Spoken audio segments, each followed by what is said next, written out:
a gente falou, como no final da primeira parte, né, do nosso encontro aqui, justificamos, né, a importância, a relevância, a conveniência, talvez, de usar simulação probabilística, né?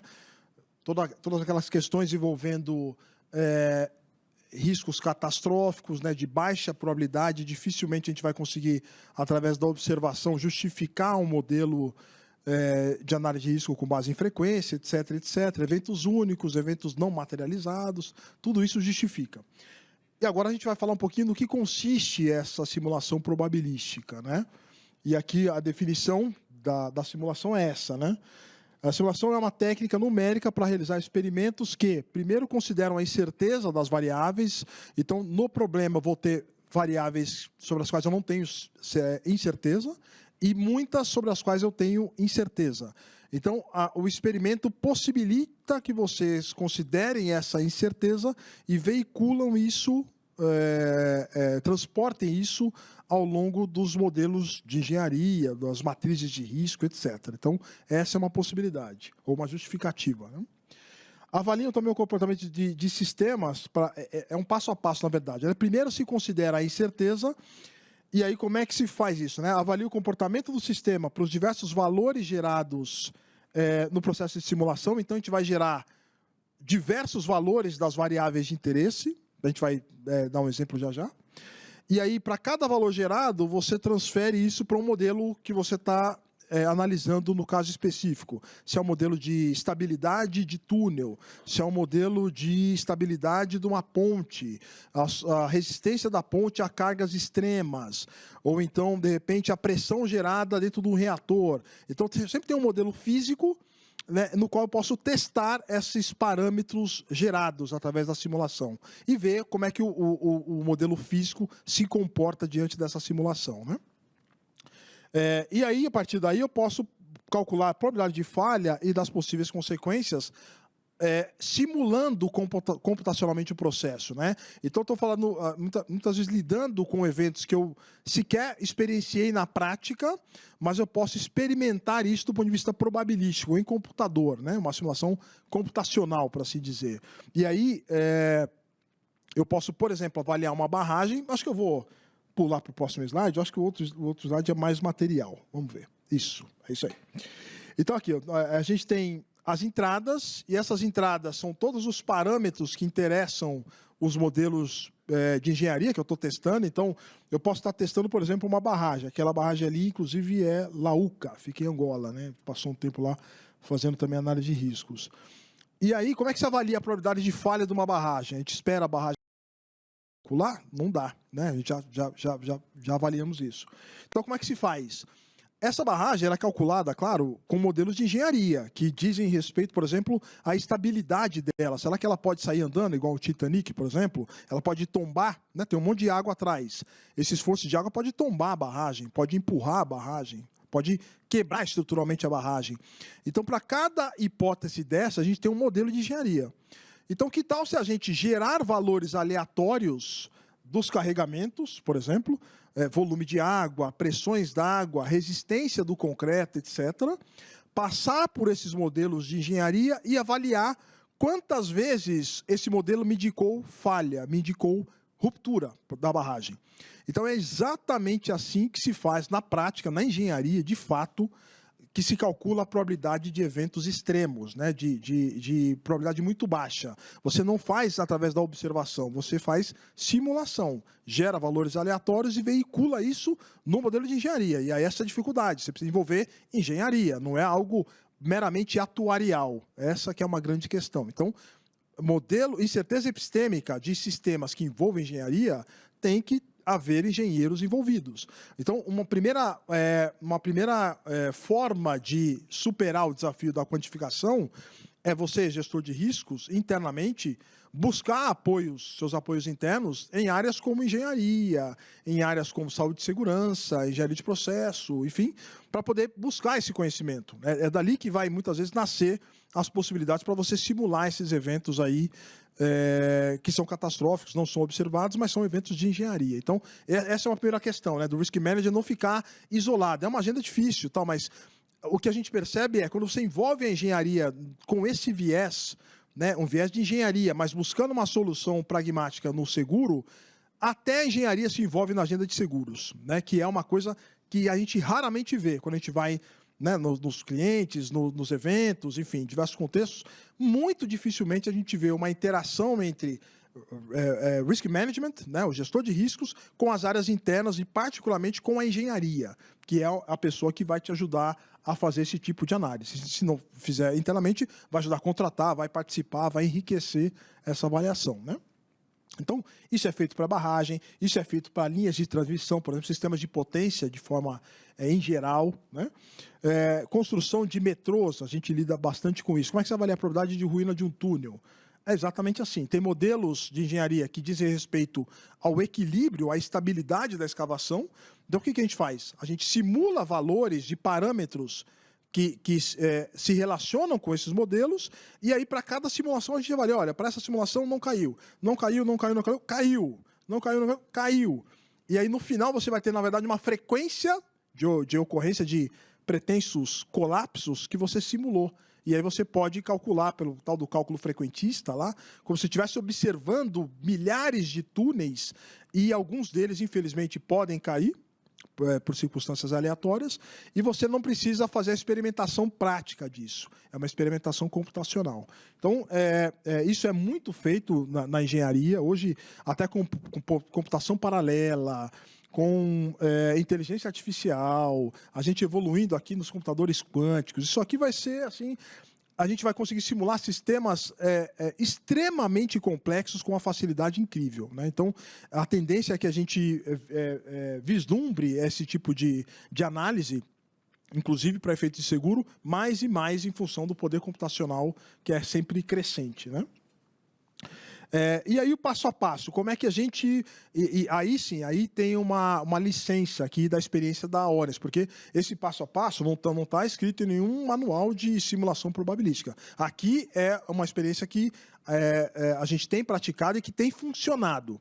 Então, ela nasce, eventualmente, em alguma revisão da literatura, porque a gente tem que reconhecer que alguém estudou isso antes da gente. Quando a gente fala de probabilidade de ruptura, de explosões e qualquer coisa similar, a quantidade de coisas que a gente tem disponível é muito grande, né? Então, que tal já iniciar bebendo da fonte de gente que já estudou isso? Então, esse é um caso real, por exemplo, da esquerda ali, a revisão da literatura, ali é a probabilidade de pontes, né? Como é que se calcula a probabilidade de pontes? Dá para calcular?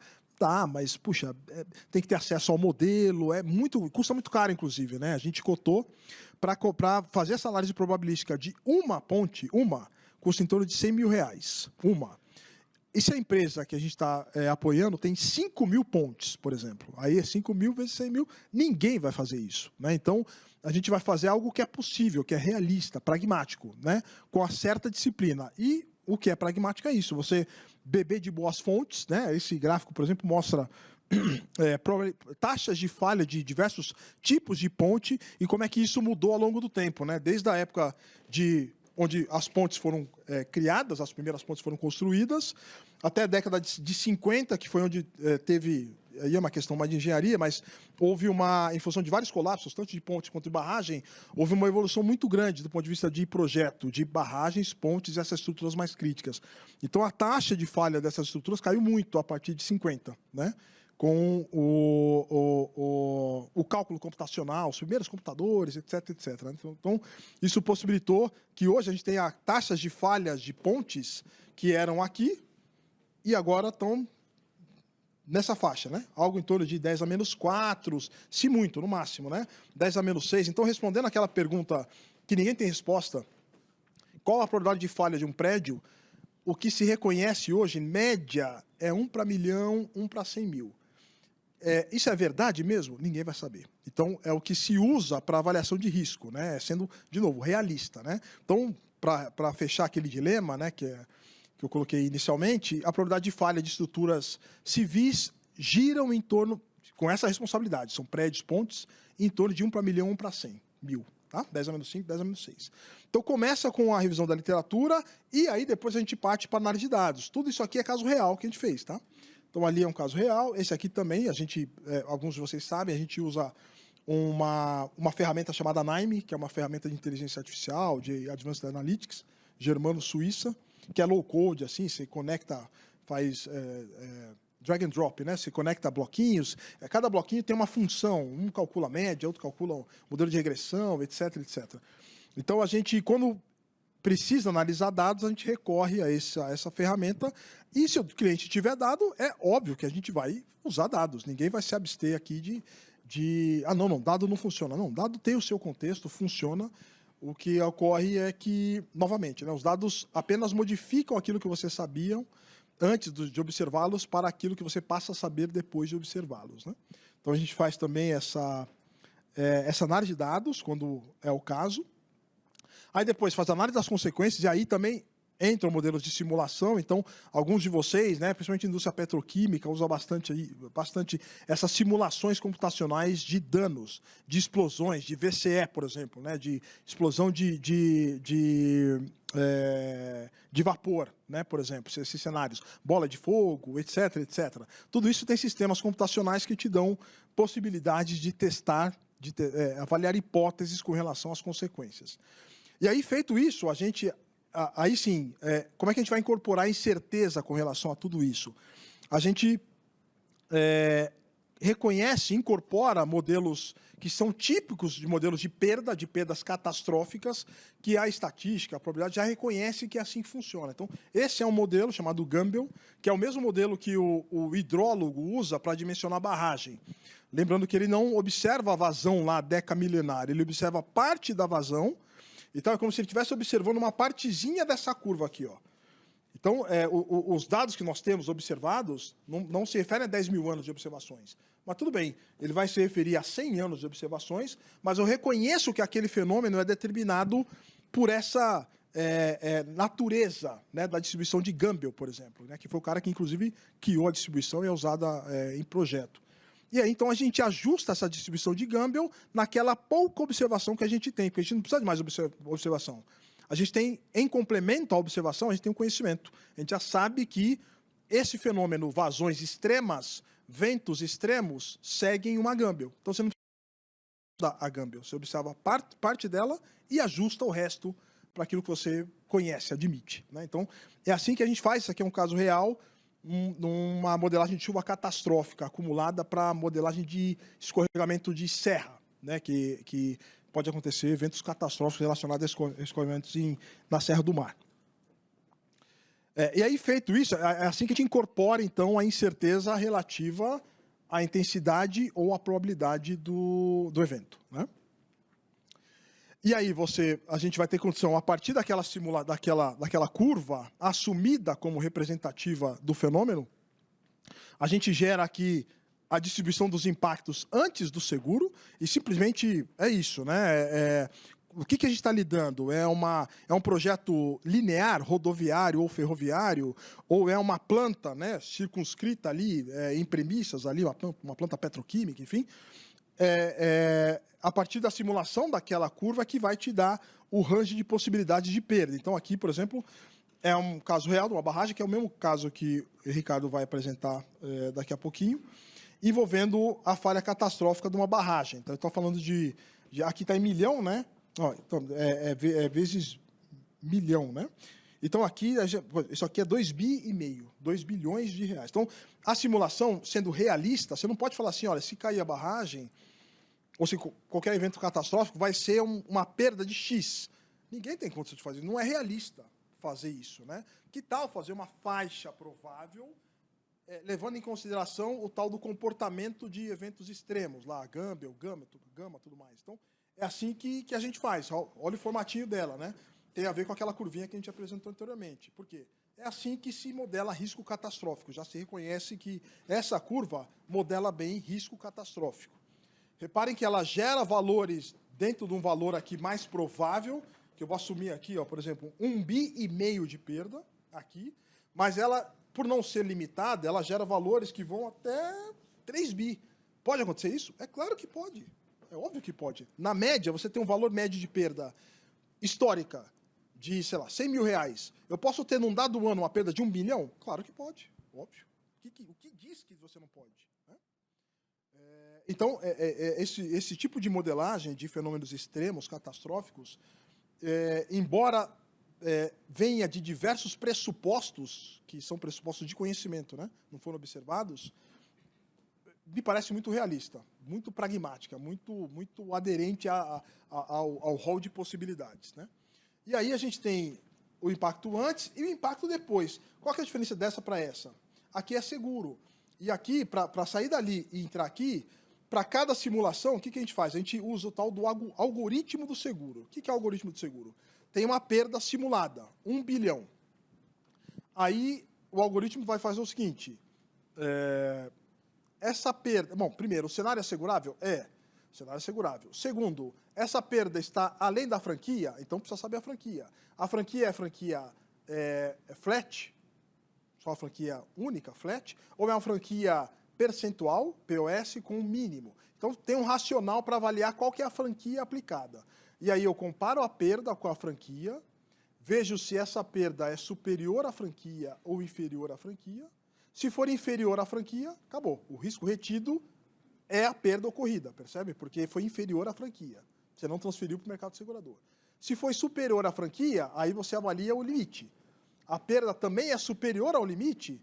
Não, não é superior ao limite contratado. Então ela é superior à franquia e inferior ao limite. Está coberto, vai lá descontar a franquia e você recebe a diferença, né? O que eu estou falando aqui, vocês seguramente dominam mais do que eu, porque eu não sou um cara de seguro, eu sou um cara de risco, e vocês são de seguro também, né? Então, eu estou falando meio rápido aqui, mas, presumivelmente, cada um de vocês me dá aula disso, com certeza, né? Então, o que eu quero só destacar é, para sair dessas consequências simuladas antes do seguro para essas pós-seguro, tem um racional que é o algoritmo de seguro, e isso vocês dominam, né? E aí, feito isso, calculado esse histograma aqui pós-seguro, que inclusive mostra pós-seguro, que ele pode ter uma perda média aqui na ocorrência desse cenário catastrófico, pós-seguro, de 587 milhões de reais, isso mostra uma retenção de excesso, a gente vai ver, é o caso, e a gente vai ver o porquê disso, né? Claro, né? De repente pode ser um problema de limite, talvez. Então, é isso, né?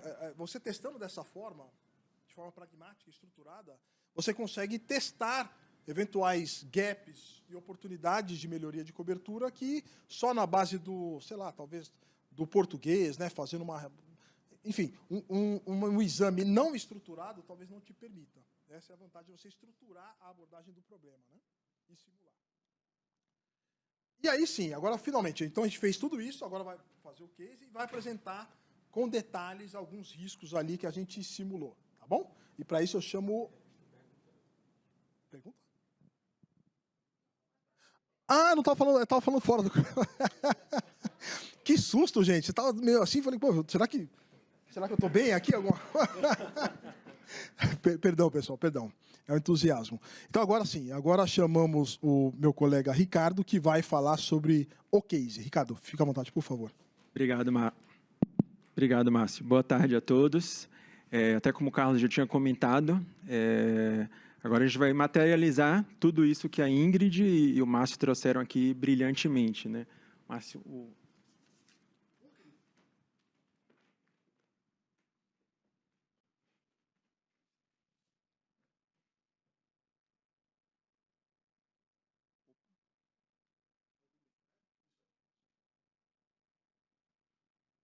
Bom, esse case que a gente traz aqui é de um ativo que foi cliente da Orens. A Orens atuou nesse ativo tanto na fase de construção quanto de operação, ou seja, toda essa jornada, desde a fase de ganho do leilão, colocação do programa de seguros, avaliação de risco, até a entrada em operação. A gente está falando de uma usina hidrelétrica no norte do Brasil, uma das maiores usinas do Brasil, está entre as 5 maiores hoje em dia, uma potência instalada de mais de 3.000 megawatts, um vertedor com capacidade de vazão de mais de 80.000 metros cúbicos, dezenas de turbinas, 4 casas de forças independentes, acho que esse é um ponto importante que a gente vai trazer lá na frente nessa avaliação de riscos. O tempo de construção foi de quase 10 anos e as entregas, até em função dessas 4 casas de forças, independentes foram entregues em operação comercial parcializada, ou seja, ao longo desses 10 anos, a partir do 4º ano até o quase 10º, tiveram entregas parciais ao longo dos anos. Opa, errei de novo.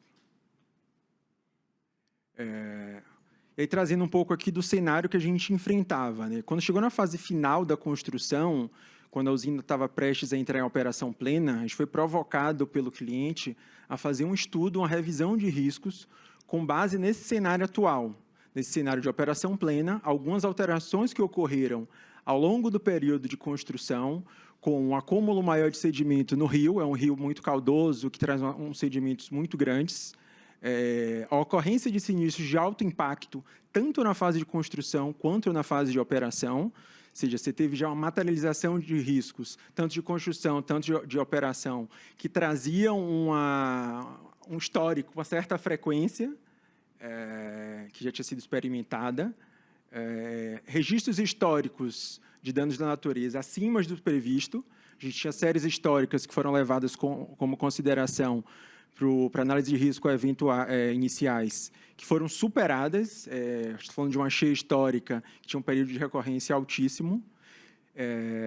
A necessidade também de dispositivos adicionais, como eu falei, por causa do acúmulo de sedimentos que não estava dentro do previsto, não estava dentro do projeto.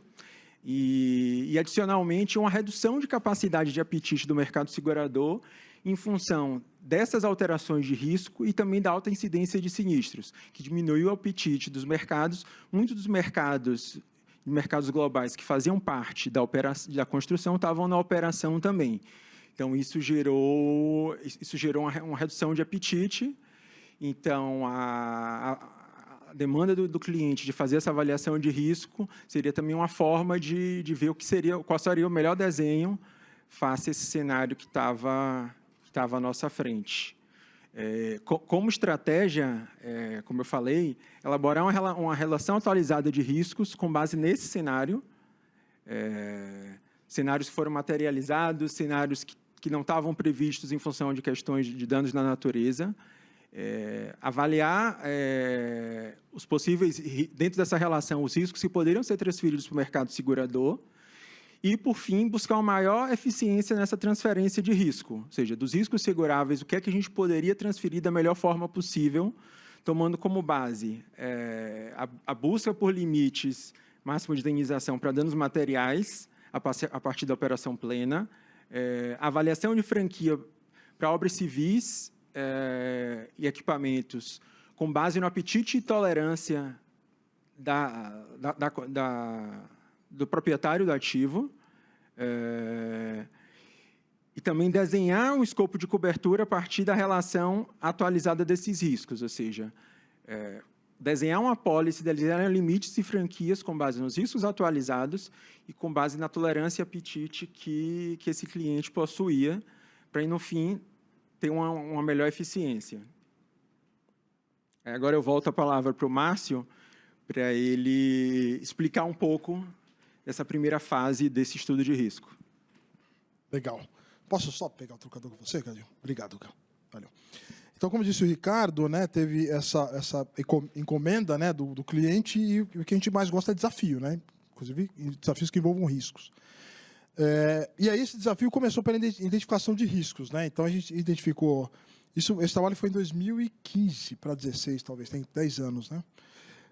E naquela época, o que a gente identificou? 57 riscos e muitos riscos não seguráveis, o que é muito comum, na verdade, né, para esse tipo de operação, que você tem, por exemplo, assoreamento do reservatório, que reduz a potência. Então, tem uma série de riscos que são importantes para a operação de uma hidrelétrica, mas que não são seguráveis, né? Então, acontece, é do jogo, e a gente avalia esses riscos para identificá-los, mapeá-los e, eventualmente, dar subsídios para uma gestão técnica, né, por outras vias que não seguro, né? Talvez eu tenha que dispor de uma verba específica para desassorear, posso fazer uma gestão disso por meio da vazão, enfim, é uma questão que envolve mais engenharia do que de seguro.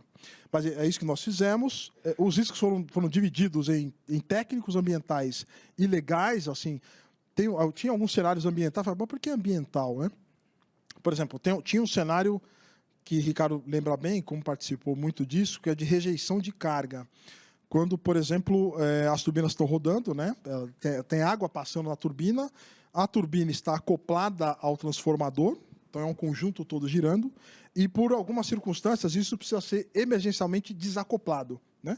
Porque é isso, é um eixo que... O que gera energia, né? A turbina roda, e aí tem vários tipos de turbina, não vou entrar em detalhes, mas a turbina roda mecanicamente e essa energia mecânica é transformada em energia, em eletricidade, em elétrica, no transformador. Então, é um par acoplado. E, eventualmente, algumas situações necessitam que isso seja desacoplado. Isso é rejeitar a carga. Quando você tem esse desacoplamento e vai fechando a comporta, o que acontece normalmente com quem trabalha com... Alguém trabalha com o setor de energia aqui, tirando o artilheiro que é nuclear... tem alguém de hidrelétrica aqui? Não. Não? Então, vale a pena falar. Quando você rejeita a carga, faz isso, esse desacoplamento da turbina com o transformador e fecha a comporta, repara que tem uma vazão passando pela turbina, uma vazão de água. Essa vazão não mudou, ela vai continuar passando. E você está fechando a comporta com um troço desacoplado mecanicamente, com menos atrito, menos resistência. A tendência é isso virar como chama aquele troço que a gente jogava? Peão. Um peão. Aumenta muito a velocidade, pode dar sobrevelocidade, porque é isso. Você está em regime steady state ali, em regime permanente, rodando a turbina, aí, de repente, você desacopla mecanicamente, alivia um pouquinho a turbina, o atrito, e, ao mesmo tempo, fecha a comporta. Isso aumenta a velocidade, porque a vazão é a mesma. Então, isso leva à sobrevelocidade da turbina. Então, isso pode danificar a turbina e, ao mesmo tempo, essa vazão de água que vem vindo, ela vai encontrar uma parede, um paredão, uma comporta. E aí vai ter uma onda reversa, que é isso, né? Um fechamento de válvula, fechamento de comportas, gera uma onda reversa, porque a água não vai passar mais. E o risco ambiental era gigantesco por conta disso, porque podia haver uma onda reversa de altura elevada que podia varrer boa parte da população circunvizinha ali do reservatório. Um negócio surpreendente, assim, né? Então, e um reservatório que era próximo da região urbana de uma capital brasileira. Exato, de uma capital de um estado brasileiro. Exato. Então, era um risco muito importante, embora pouco provável, mas possível. Possível, claro, né? Então, por isso essa preocupação não só com cenários, vamos dizer, técnicos, mas também ambientais e legais, porque também, como sempre, esse mercado de energia tem circunstâncias legais muito desafiadoras, né? Márcio, deixa eu só te complementar um ponto interessante, que esse era um risco que acho que tinha sido identificado na fase de concepção do projeto, mas com a probabilidade muito baixa. O que aconteceu durante a fase de construção e início de operação? Se viu uma frequência muito maior do que era imaginado, em função do atraso de construção de linha de transmissão que não fazia parte da responsabilidade da concessionária. Era um escopo, era um outro leilão, então isso estava impactando, estava fazendo com que a variação das linhas de transmissão provisórias gerasse uma rejeição de carga muito maior do que previsto na concepção original. Isso aí. Então, a gente sempre, como o Ricardo disse, pois não, quem? Oh, pois não, Maurício.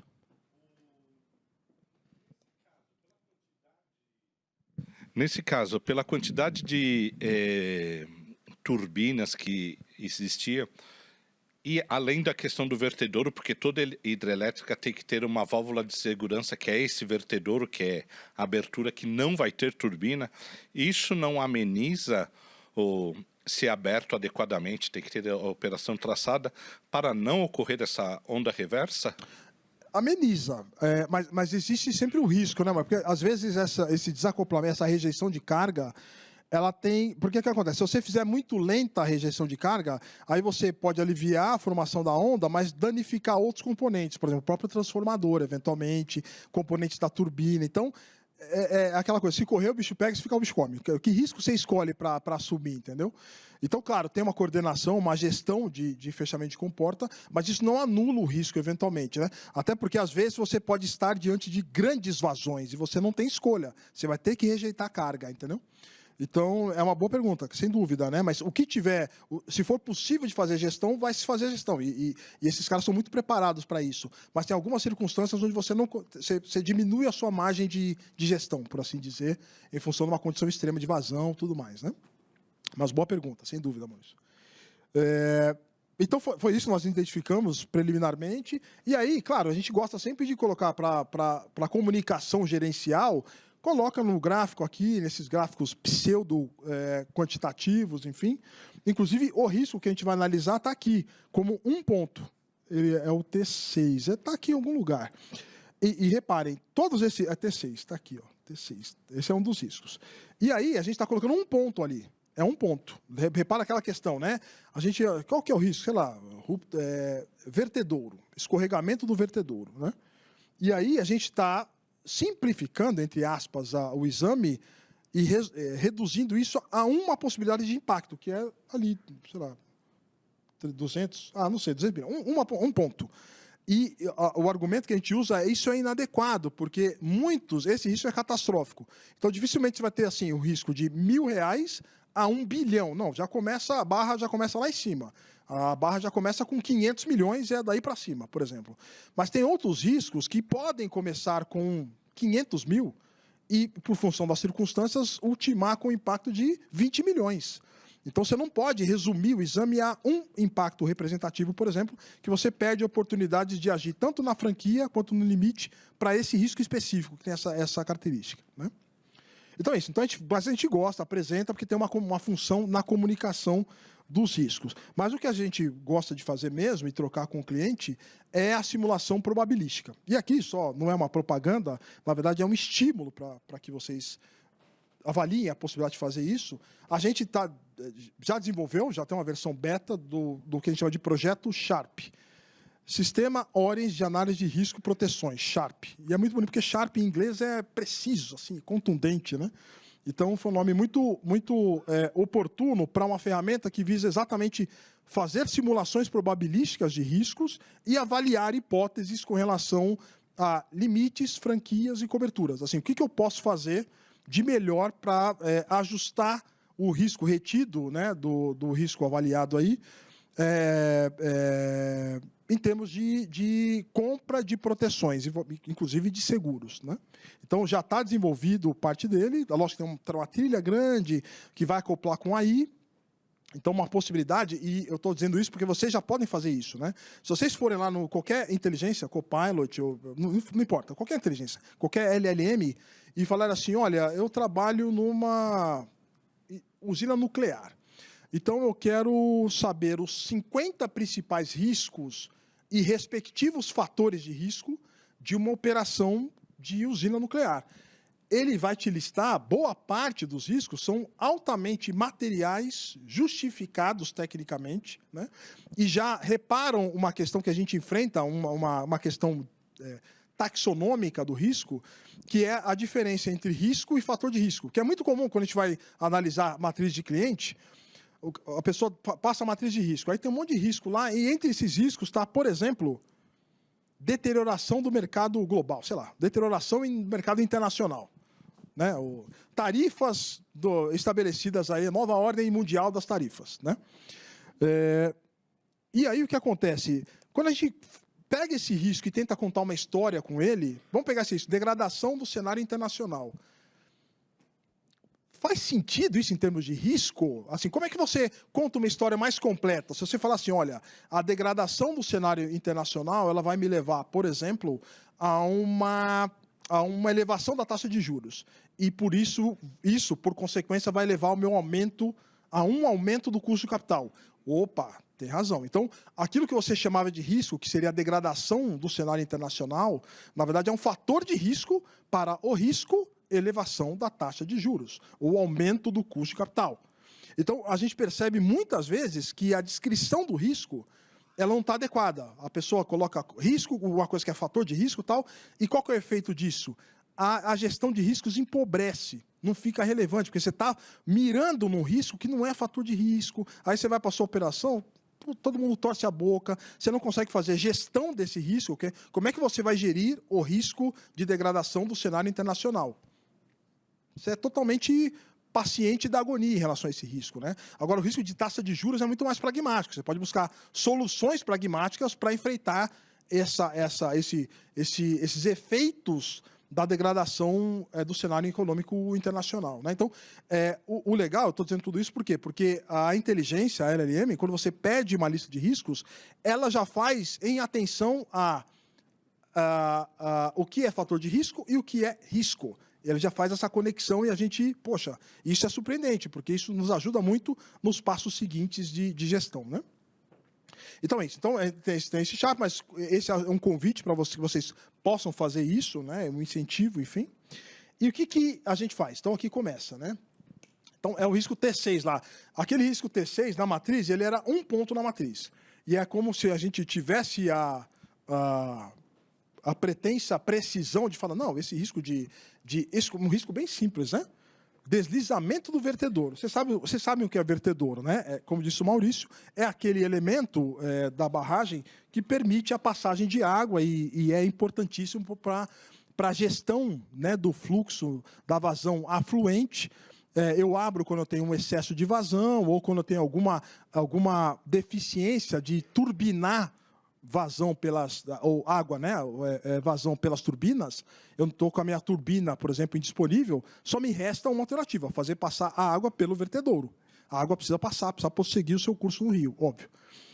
E aí, vertedouro imagine um prédio cheio de vãos, né? Vocês já viram Itaipu, aquelas célebres fotografias de Itaipu, com aquele salto de esqui e tudo mais. Aquilo é um vertedouro, né? Imagina aquele vertedouro deslizando, como se fosse um transatlântico. Essa é uma das hipóteses de cálculo, inclusive, né? Tem várias hipóteses. Um vertedouro ele não pode flutuar, né? Você pode ter subpressão, a água pode fazer uma pressão de baixo para cima. Isso a gente chama de flutuação. Então, isso vale para vertedouro, a própria barragem de concreto, né? De repente, em circunstâncias extremas, ela pode flutuar. Imagina uma barragem flutuar, imagina o cenário. Acabou, né? Então, ela não pode flutuar, ela não pode tombar, né? A água está pressionando ela aqui, ela pode girar, simplesmente cair como se fosse um muro gigante. Não pode fazer isso. Né? Ela não pode deslizar, como é o caso aqui. Então, nessa circunstância, em função de alguns fenômenos hidráulicos que não eram previsíveis na época da construção, tinha, vamos dizer, alguma propensão, alguma fragilidade nas fundações desse vertedouro. E aí, isso aumentou a propensão, aumentou o risco do deslizamento do vertedouro, ou seja, é uma falha hipercatastrófica, que é inundar a cidade assim, por anos, na verdade. Né? Então, esse foi um risco que a gente avaliou com detalhe. E aí, então, já resgatando um ponto, né? Como é que você torna a análise de risco quantitativa um pouquinho mais realista? Né?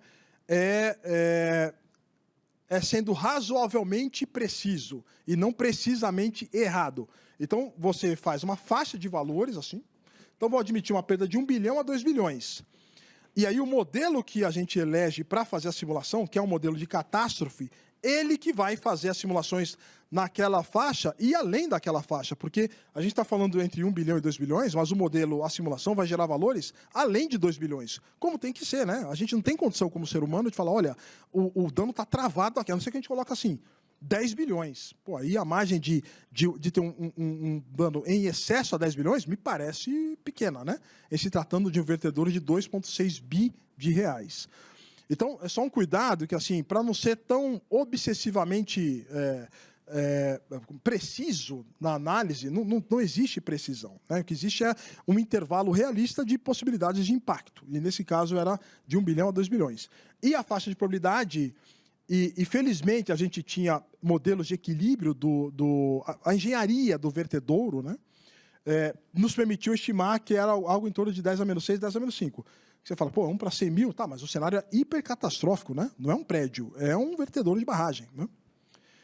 Tá bom, então, com esses dados, a gente, invocando modelos de perda catastrófica, a gente chegaria nessa curva vermelha, que é antes do seguro. Ou seja, ela mostra para cada valor de perda possível a respectiva probabilidade.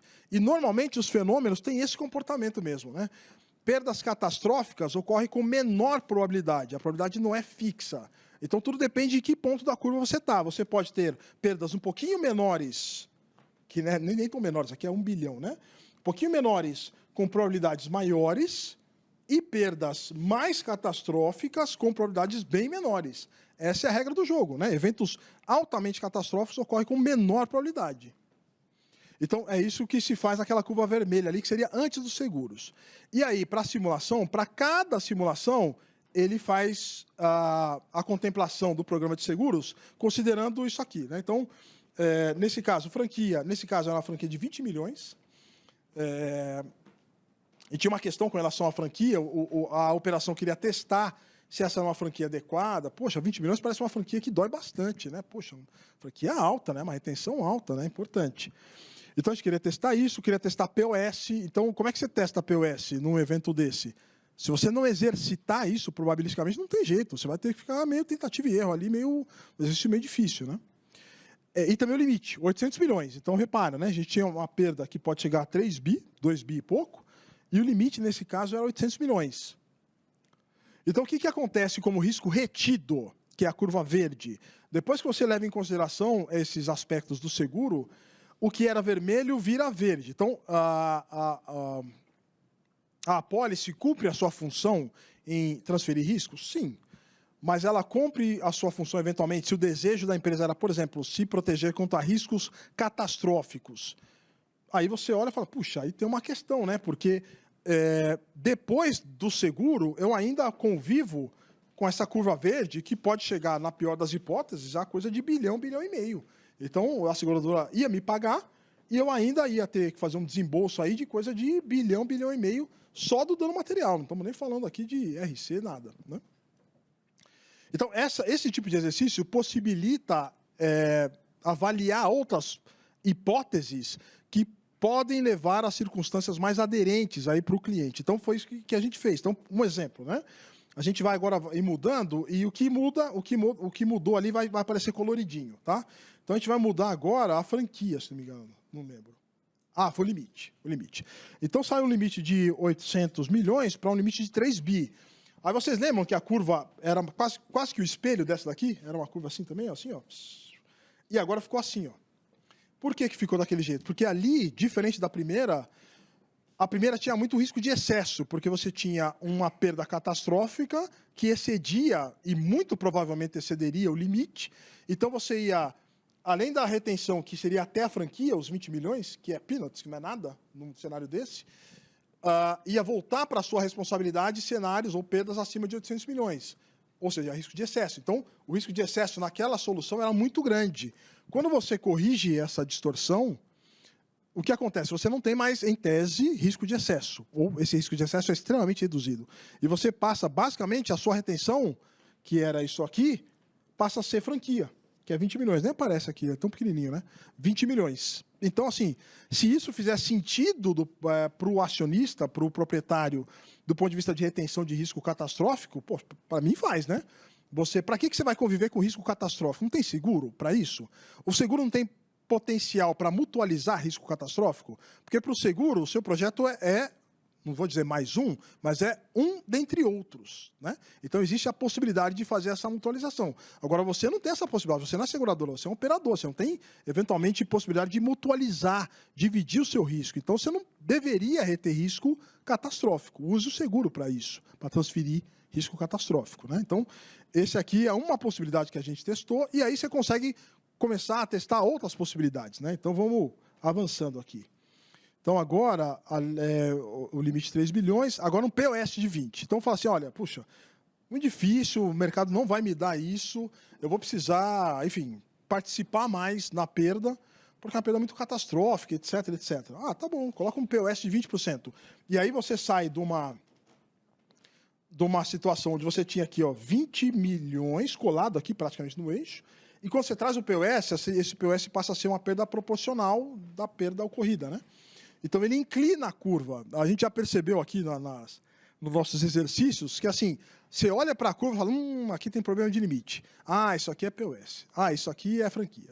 Só olhando a forma da curva do risco retido, da curva verde, a gente já consegue criar uma inteligência aqui. Então, o que faz o POS? O POS inclina a curva. Se você olhar a curva anterior, era uma curva vertical. Então, é o melhor modelo de transferência de risco. Você paga a franquia e acabou. Não se preocupa mais, né?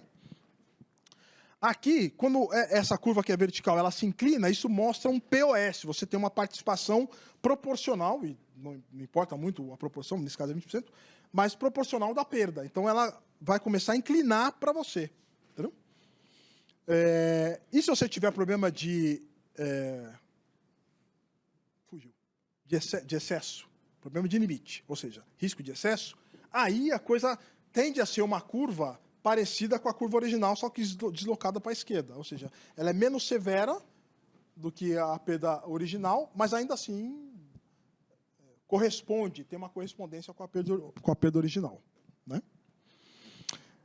Aí vamos testar outros cenários aqui. Então, a gente, na verdade, fez isso para muitos cenários. Você faz para todos? Não, não faz sentido fazer para todos uma análise dessa. Né? Quer dizer, a análise a gente até faz, mas esse escrutínio, essa estratégia, você não faz para todos. Né? Eu acho que, não, assim, sei lá, roubo.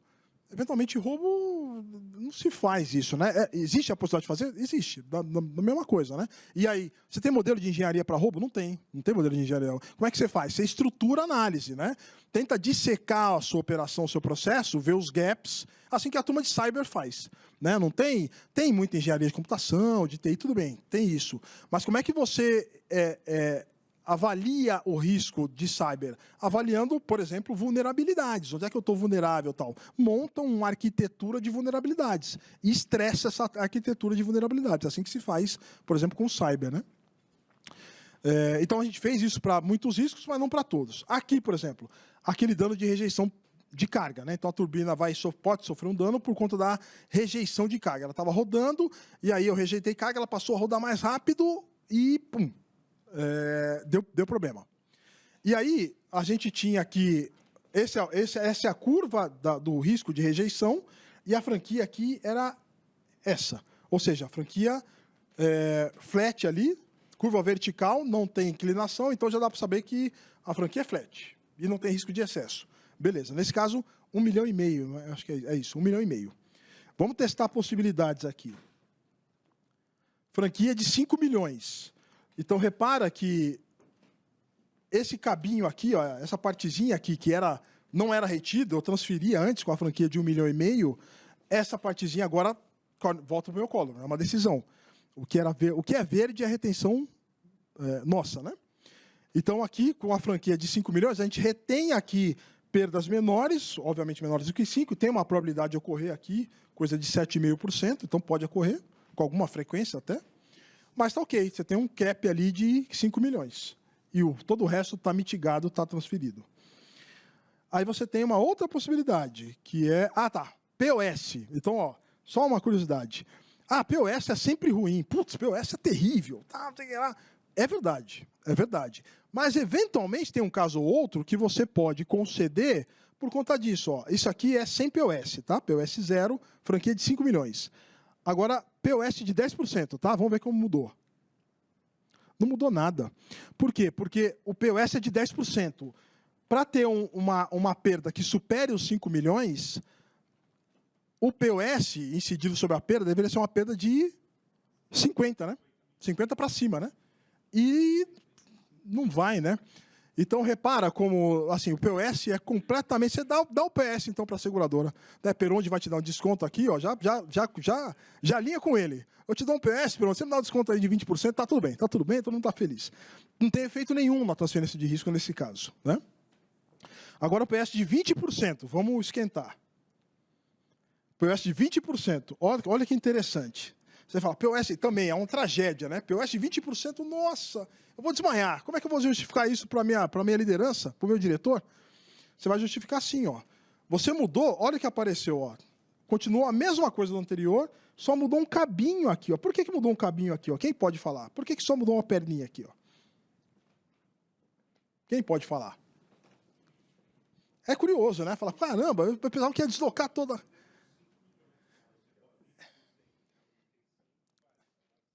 Se você pegar uma retinha aqui, ó, Maurício, e esticar, você vai cair nos 25 milhões.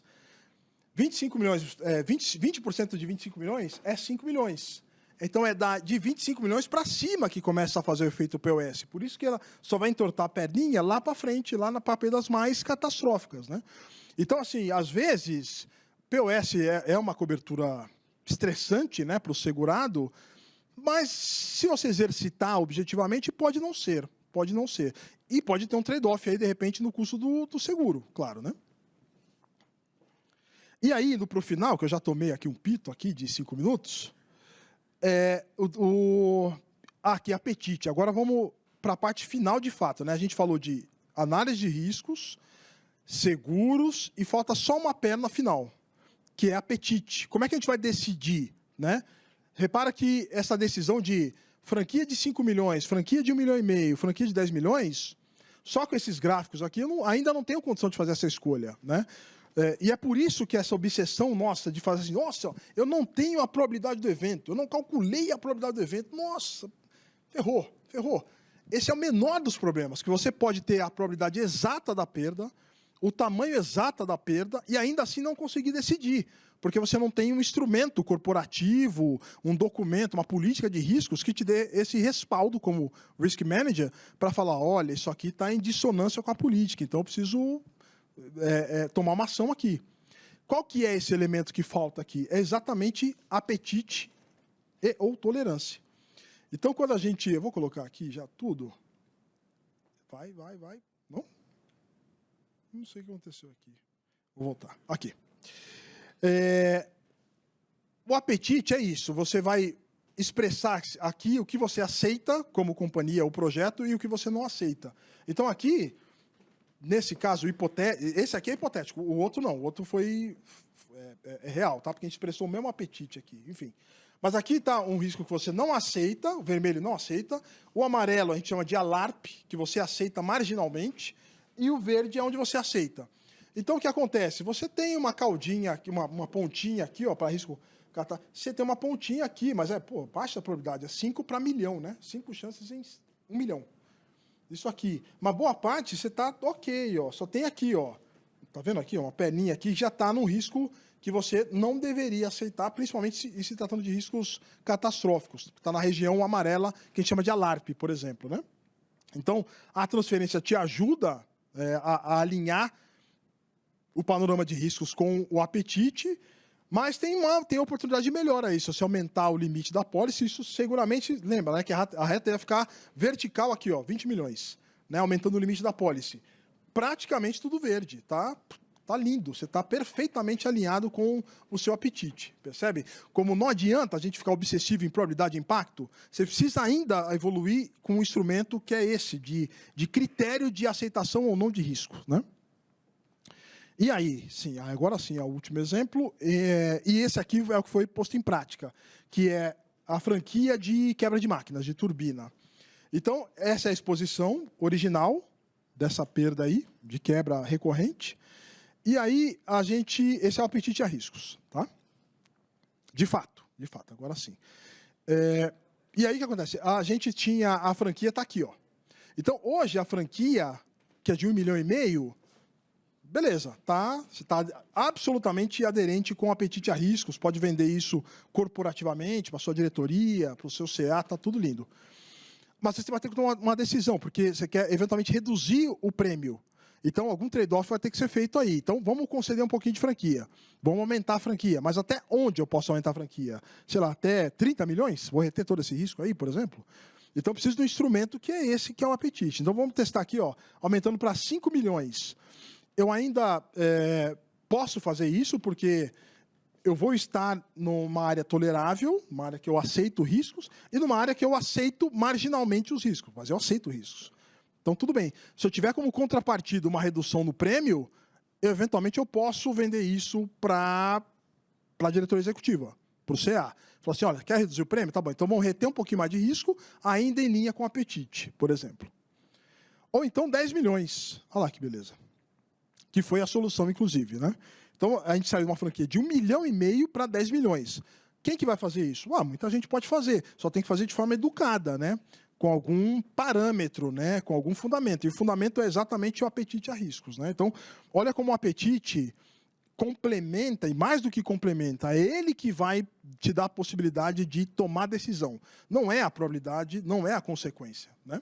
Percebam. Ou não é só a probabilidade, só a consequência, né? E é isso, para não delongar mais, a gente fez isso em muitas...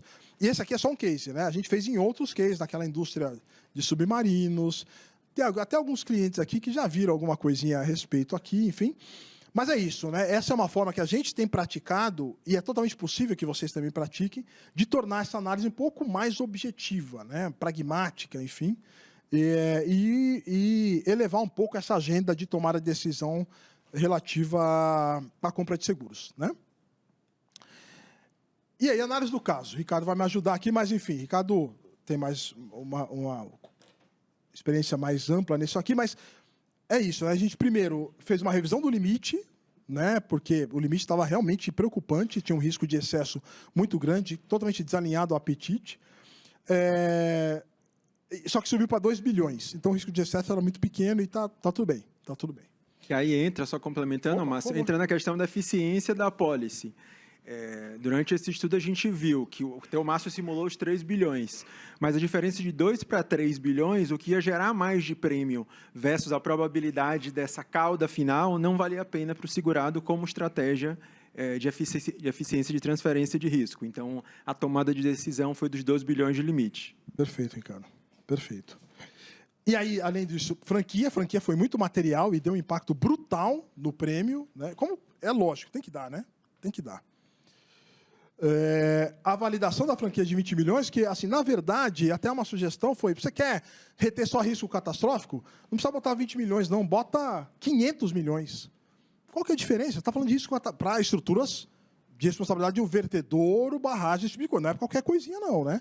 Então, se você quer realmente cobrir risco catastrófico, retém a franquia. Qual que é a diferença que vai fazer num cenário catastrófico, né? Além disso, revisão do sublimite para a linha de transmissão também, que tinha um sublimite, a gente testou essa hipótese e fez a revisão. E, no geral, a melhoria da relação prêmio-pago-risco transferido, isso sem afetar, sem comprometer o apetite. Essa é a grande questão, né? Você pode fazer toda e qualquer mudança, decisão, né, relativa a seguros, mas, é claro, fica muito difícil você fazer isso colidindo, né, estressando aí, em dissonância com o apetite. Então, outra recomendação, procurem estabelecer um apetite. Seja um apetite formal, corporativo, validado pelo CA, etc., seja um apetite ad hoc só para efeito de seguro, mas valide isso internamente para te dar, enfim, possibilidades para essa tomada de decisão, né?